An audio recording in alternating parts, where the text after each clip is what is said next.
நண்பர்கள் அனைவருக்கும் வணக்கம். இது நமச்சிவாய் ஜோதிடம் 2026 புத்தாண்டு பயிற்சி பலன்கள். கன்னிராசி எப்படி இருக்கும்? கன்னிராசி இந்த ஆண்டு கன்னிராசி அன்பர்களுக்கு வணக்கம்.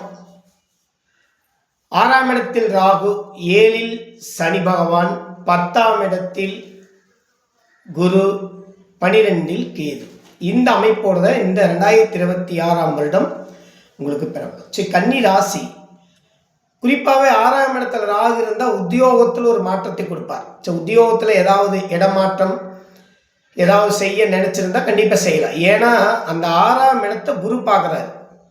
உங்களுக்கு 4, 7 கூடிய குரு பகவான் அந்த 6ஆம் இடத்தை பார்க்கறதுனால கண்டிப்பாக ஒரு இடம் மாற்றத்தை கொடுப்பார். அதில் எந்த ஒரு சந்தேகம் வேணாம். இப்போ கன்னி ராசிக்கு தொழிலில் ஒரு இடமாற்றத்தை கொடுப்பார். ஆரோக்கியத்தில் கவனம் வைத்துக் கொள்ளுங்கள். ராகு 6ல் இருந்தால் ஆரோக்கியத்தில் கவனம் வைத்துக் கொள்ளுங்கள். தேவையில்லாத மனக்குழப்பங்கள் கண்டிப்பாக வரும். ஏன்னா 7ஆம் இடத்துல சனி, கண்டச்சனி. அப்போது இந்த கண்டச்சனி ஏண்டா வாழ்கிறோம், ஏண்டா இருக்கிறோம் அப்படிங்கிற மாதிரி சில குழப்பங்களை கொடுக்காம போக மாட்டார். அதான் கண்டச்சனி. கண்டச்சனின்னு என்ன? கண்டச்சனிக்குள்ளே இருக்கிறவங்க எல்லாத்துக்குமே ஒரு விதமான கண்டம் வந்துடுமா? அப்படியெல்லாம் கிடையவே கிடையாது. அப்போது ஏதோ ஒரு குழப்பத்துக்குள்ளே நம்ம என்னடா குழப்பு அப்படிங்கிற மாதிரியான வார்த்தைகளை அந்த சனி சந்திரன் பார்வையில் கண்டிப்பாக இந்த சம்பவம் மனசுக்கு பிடிக்காத விஷயங்கள் நிறைய நடக்கும். சொல்லவே வேண்டிய அவசியம் இல்லை. 10ஆம் இடத்தில் குரு, 10ல் குரு பதவிக்கு ஆபத்தா? அப்போ பதவி பற்றி நாம் எதை பற்றியுமே இந்த காலகட்டத்தில் யோசிக்க கூடாது. 10ல் குரு பதவிக்கு ஆபத்து அப்படிங்கிறது காலபுருஷனுக்கு 10ஆம் இடத்துல குரு இருந்தால் குரு நீச்சமாக 10ஆம் இடத்துல. ஏன் நீச்சமாக கர்மா வேலை செஞ்சால் குருனால ஒன்றுமே செய்ய முடியாது. அதனால் அந்த குருனுடைய தன்மை அந்த இடத்துல இல்லைங்கிறதுனால 10ஆம் இடத்தில் பதவிக்கு ஆபத்துன்னு ஒரு வார்த்தை சொல்லப்படுது. பட் புதுசாக தொழில் எது வேணாம், எப்படி வாழ்க்கை பயணம் போயிட்டு இருக்குதோ அப்படியே போங்க. அந்த குரு பகவான் 11ஆம் இடத்துக்கு ஜூனில் வந்துடுவார். வந்துட்டாருன்னா 7ஆம் இடத்துல கூடிய சனியை கண்டிப்பாக பார்ப்பார். இப்போ சனி பார்க்குறதுனால தொழில் நல்லாயிருக்கும், தொழில் முன்னேற்றம் அடையும். சொந்தமாக தொழில், நட்பு ரீதியாக தொழில், கூட்டு தொழில் ஏதாவது செஞ்சுட்டு இருந்தால் அதில் கொஞ்சம் கொஞ்சமாக நம்ம கட்டாயம் ஒரு டெவலப்மெண்ட் ஆகும். ஒரு நல்ல ஒரு இடத்துக்கு வருவோம்.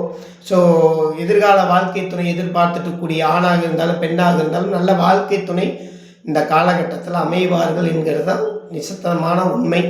ஸோ கண்டச்சனி இருக்கக்கூடிய காலகட்டத்தில் குரு அந்த 8ஆம் இடத்தை பார்க்கும்போது 7ஆம் இடத்தை பார்க்கும்பொழுது கண்டிப்பாக ஒரு நல்ல மாற்றத்தை கொடுப்பார். வாழ்க்கை துணை நல்ல நண்பர்கள் அமைவாங்க. நண்பர்களாலேயோ உறவுகளாலேயோ அல்லது வாழ்க்கை துணையாலேயோ சிறு சிறு கருத்து வேறுபாடுகள் இருந்தாலும் அது கண்டிப்பாக மறையும். ஸோ ஒரு நல்ல ஒரு குரு பயிற்சி ஒரு நல்ல ஒரு மாற்றத்தை கொடுத்துருவார்.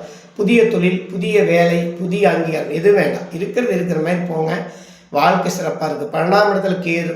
ஆன்மீக பயணம் போவீங்க, ஆன்மீக யாத்திரை போவீங்க. நாம் ஒரு ஆன்மீகவாதியாக ஏன் இருக்கக்கூடாது, அசைவ உணவுகளை ஏன் தவிர்த்துருக்கூடாது, எல்லாத்தையும் தூக்கி வீசி இல்லாமல் அப்படியெல்லாம் மனசுக்குள்ளே அதிகமாக தோணும். சரி, நான் கேது 12ல் இருக்க நம்ம மோட்சமடையக்கூடிய விஷயங்களை பற்றி அதிகமான சிந்தனைகள் அந்த இடத்துல தோணும். ஸோ ஆன்மீக பயணம் போவீங்க, ஆன்மீக சுற்றுலா போவீங்க, வெளியூர் வெளிநாடு. நம்மளுடைய பொருளாதாரம் நம்மளுடைய சூழலுக்கு ஏற்ப அந்த ஆன்மீக பயணங்கள் இருக்கும் என்பதே உண்மை. கன்னிராசி கண்டிப்பாக குரு பயிற்சி ஒரு நல்ல மாற்றத்தை கொடுக்கும். தொழிலையும் சரி, நட்பிலையும் சரி, கணவன் மனைவி உறவிலையும் சரி, எதிர்கால வாழ்க்கை துணையிலையும் சரி ஒரு நல்ல மாற்றத்தை ஜூன் மாதம் நீங்கள் கண்டிப்பாக அனுபவபூர்வமாக உணர்ந்து கொள்ளலாம். சரிங்களா நண்பர்களே?